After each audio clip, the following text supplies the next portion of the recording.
business with which the commissioner or the commissioner's relative is associated.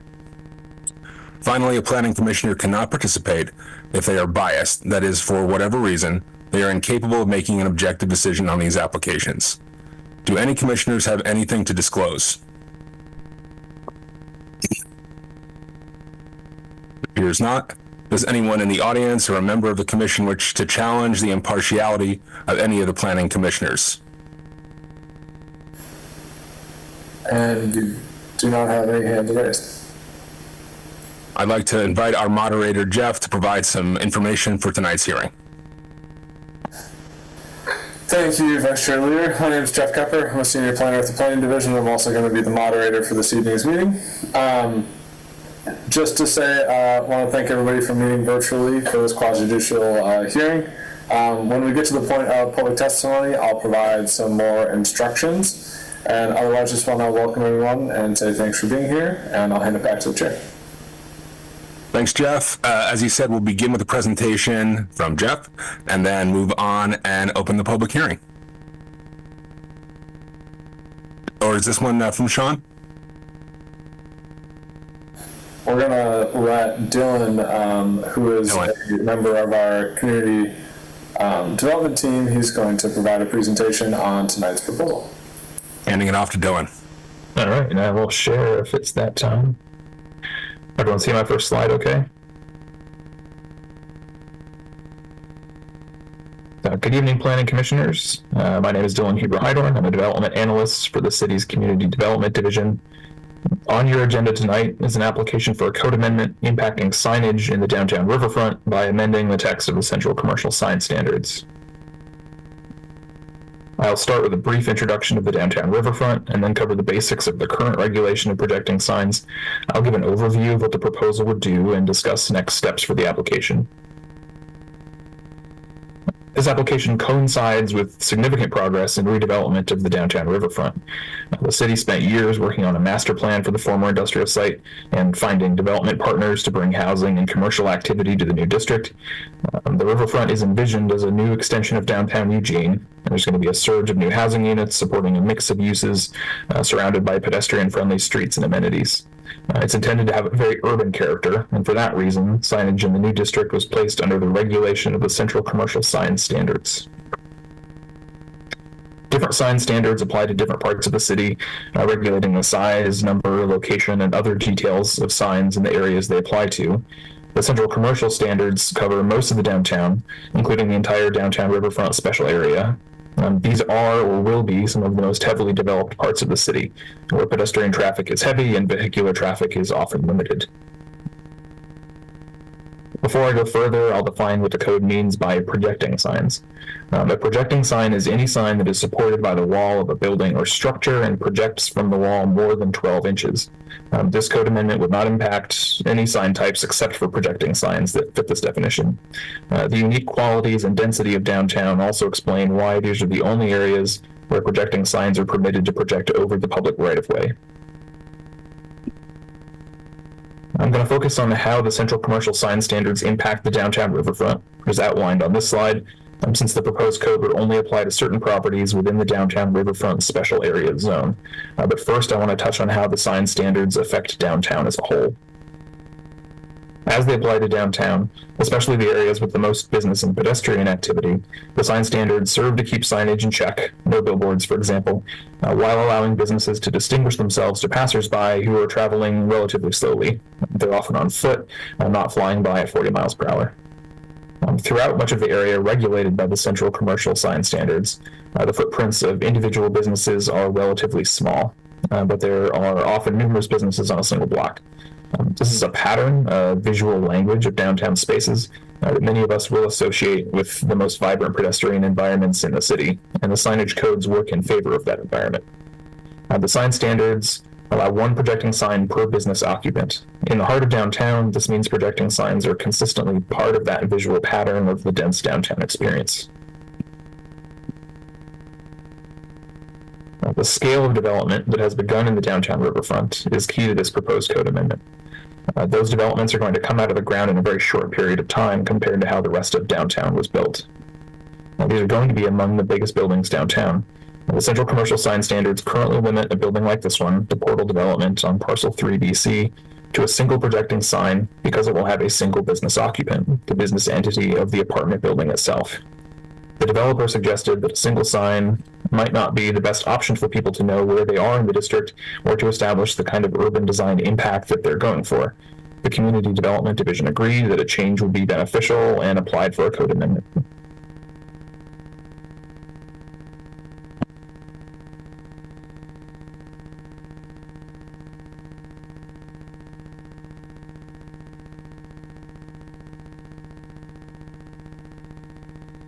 So compared to the one sign per building outcome, the design language of the most pedestrian-friendly portions of our downtown includes a higher number of projecting signs in many locations. So the proposed code was drafted to allow for a higher number of projecting signs in a targeted way.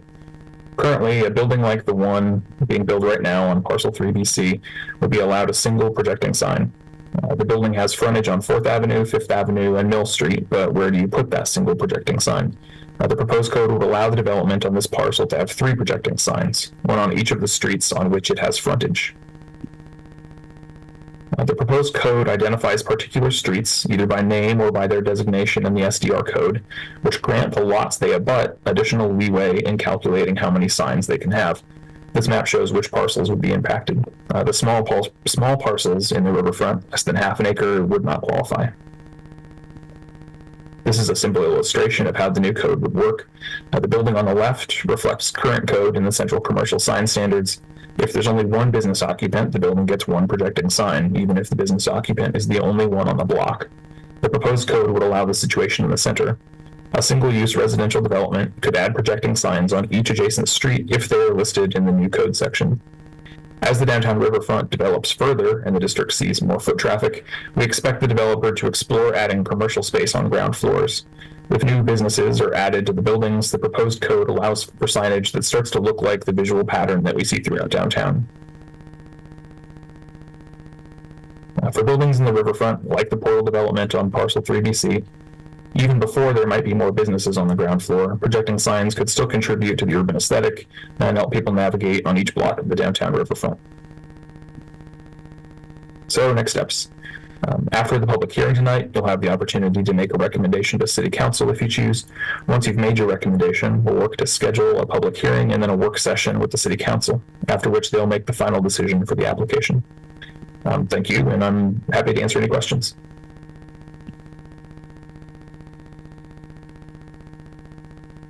Thank you, Dylan. Would we take questions at this time? Looks like. Whenever you want to ask it. So, Let's see the hands up at this point anyway. yeah, I think at this point, if we go back to the script, there's a few more details regarding kind of the order of operations that we can walk through from that point. I apologize. I just meant I will answer them whenever. If you want to go off, you stick to your script. I'll answer them when they come. Sounds good. Thanks, Dylan. So before we open the public hearing, I have a few more details to share regarding our order of operations. We'll begin the public hearing with testimony from the applicant, and then testimony will be received in the order that people are requested to speak. Following public testimony, city staff will have the opportunity to respond to the testimony provided and answer any questions that might come up. Finally, the applicant will be given the opportunity for a final rebuttal. I know commissioners have asked for more clarity on when it's appropriate to ask questions, and staff has suggested that if you have questions about someone's testimony, you should ask those questions following the individual's testimony. Following the conclusion of public testimony, staff will have a chance to respond to the public testimony presented, and commissioners will have the opportunity to ask any additional questions of staff. I remind everyone that failure to raise an issue with sufficient specificity to allow the Planning Commission and parties to respond will preclude for future appeals on that issue. In other words, please raise issues as clearly as you can so that the city and other parties can address them. Just as a reminder, the Planning Commission will not make a final decision on this application. We will make a recommendation to the City Council, who will hold their own public hearing before making a final decision. As always, please feel free to contact staff if there is testimony you are not able to provide in this hearing, or testimony that you wish to provide to the Planning Commission in writing. Before we open the public hearing, Jeff has some further instructions for us for providing testimony. Jeff? Thanks again. So we do have two folks joining us this evening virtually, so I'll just really quickly say that now is the time to sign up to speak. If you wish to provide testimony, you can get into that queue by raising your hand. You can do that by clicking the raise hand button.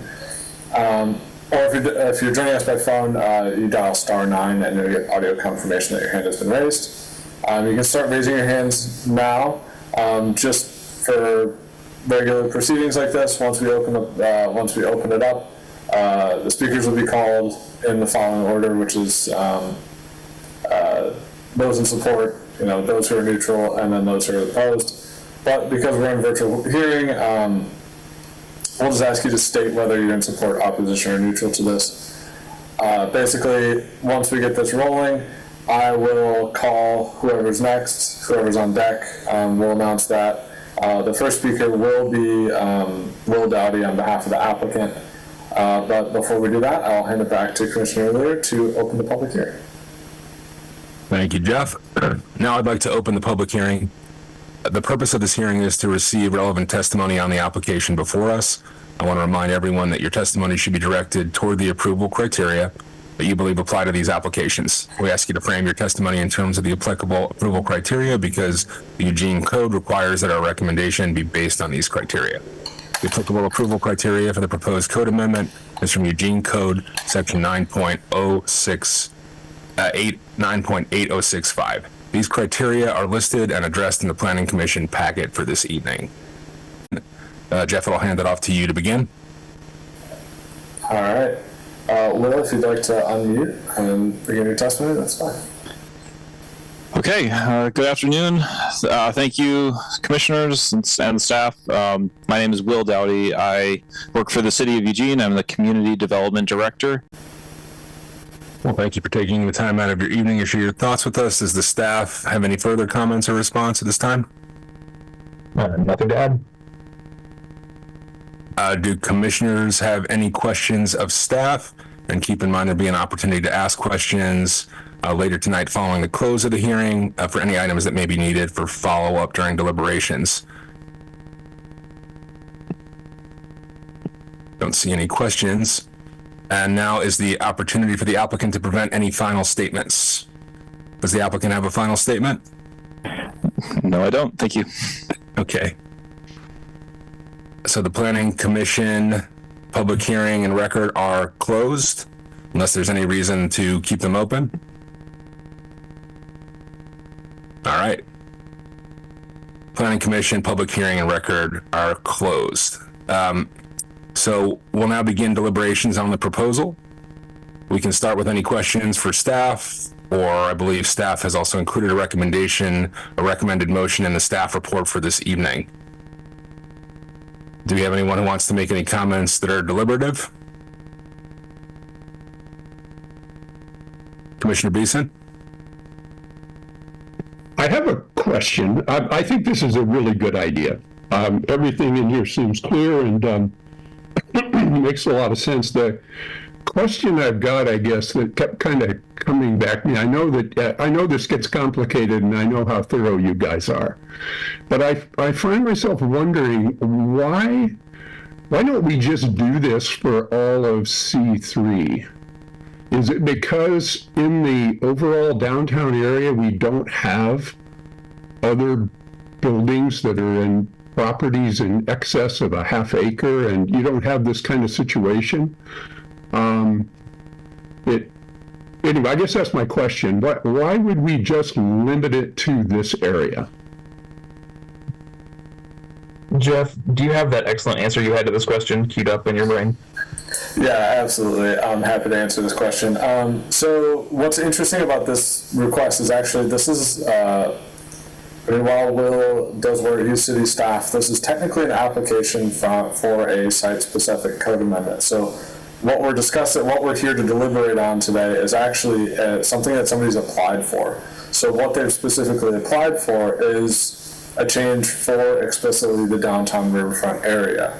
If we were to look at potentially expanding this beyond that to change all of the central sign district, we would really need that to be a policy direction coming up from initiation from the city council or some other body that would tell us to kind of initiate those code amendments. So what really the reality is that we are kind of locked in, and our scope of focus is on what is being applied for in this case, which is a change to the SDR zone. Okay, I understand. That makes sense, and I'm not. That's. I think we've done that before, and I understand we're kind of limited here. I guess it just seemed like it's such a good idea that if we had occasion for it in the downtown area, anyway, I'll just leave it at that. So, thanks. I agree with you, Commissioner Beeson. I was thinking the same thing, looking at it too. Seems especially in the most dense part, it would make a lot of sense.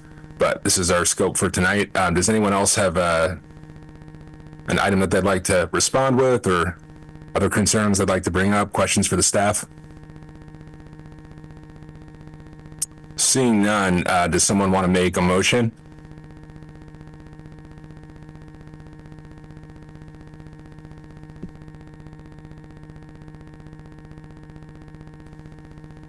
What is the proposed motion that you have for us, Jeff?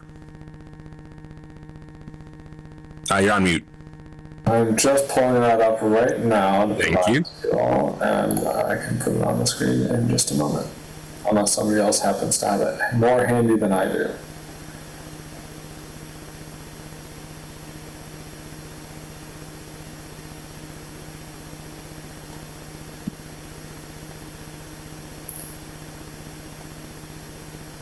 So proposed motion would be to recommend that the city council approve, for the planning commission to recommend that the city council approve the requested amendments to the sign code for the downtown riverfront area.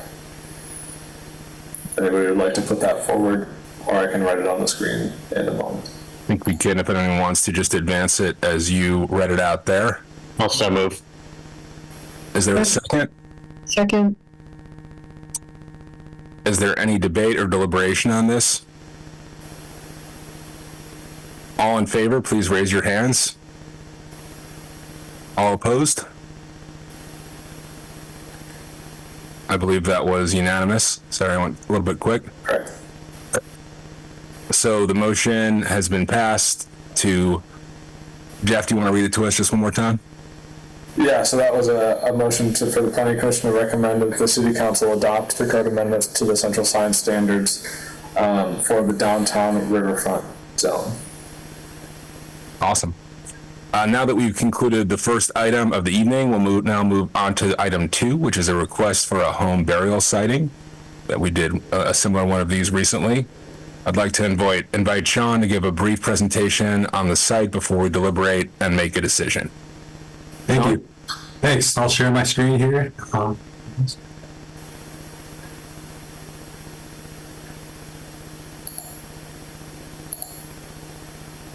Everybody see that?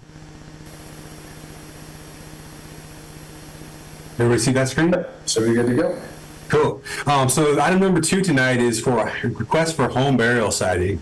As you probably saw in the agenda packet, Oregon Revised Statute ORS 974601 essentially states that a person can't provide burial on private property unless criteria A through D are met.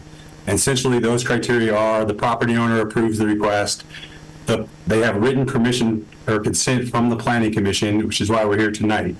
The property owner agrees to maintain records about the location of future burials.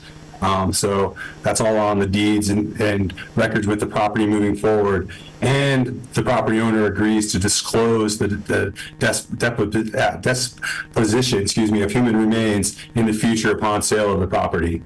And so those ORS requirements have the property owner has indicated they will meet those requirements. And so we're here today to ask for permission from the Planning Commission. And here's the site. It's located just next to 925 Park Avenue in Eugene. And that's the address I just mentioned is the flag lot behind it. And you can kind of see the vicinity of the site here. And so with that, I recommend a possible motion to move to approve the final order included as attachment A to this agenda summary, item summary. And with that, that concludes my presentation. Thank you so much, Sean, and thank you for putting the motion on the screen for us. just as a reminder, I guess we are the decision-making body on this one. Does anyone have a motion for us, or would anyone like to ask a question first?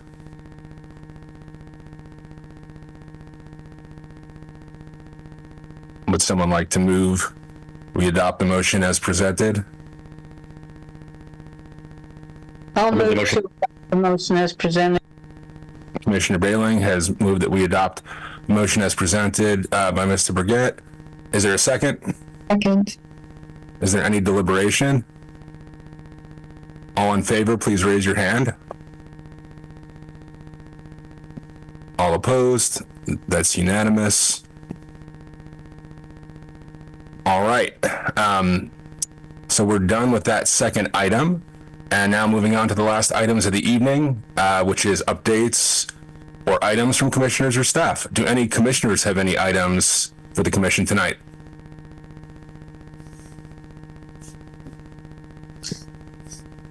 Wonderful. So thank you. I'd like to invite Planning Director Alyssa to give us a few updates from the staff. All right. Good evening, everyone. I just want to start with a congratulations to Commissioner Isaacson, who was reappointed for another term on the Planning Commission. Council made that vote last night, so that's fantastic. And then just to give you a little update on upcoming Planning Commission meetings. Because you took action tonight, we will be canceling the meeting on the 25th later this month. We'll send out an email later this week. So you get a little reprieve. And I've mentioned it'll probably be a light summer, so we're anticipating that you'll only have one meeting in July and August. We're going to leave both meetings on the books right now in case we have any appeals come out of left field, but it will probably be July 23rd, you'll have a meeting, and whatever the second meeting date is in August. Those are most likely going to be the meeting dates for the summer. Both of those meetings will be virtual right now while we work through where we're going to hold meetings now that we don't have the city hall across the street from us.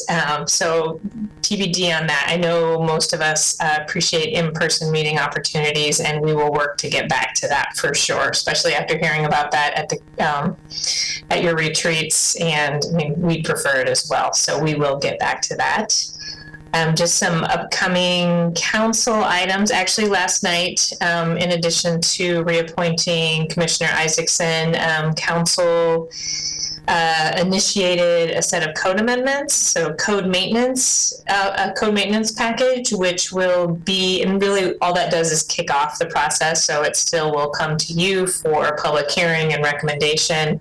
But this is just some housekeeping to the code. We used to try to do some annual maintenance. We kind of got waylaid with some big state law changes, but we want to get back on track and making regular cleanups to the code, as well as implementing some other smaller changes to state law. And so although the package will look pretty big, it's going to be a lot of smaller surgical code amendments.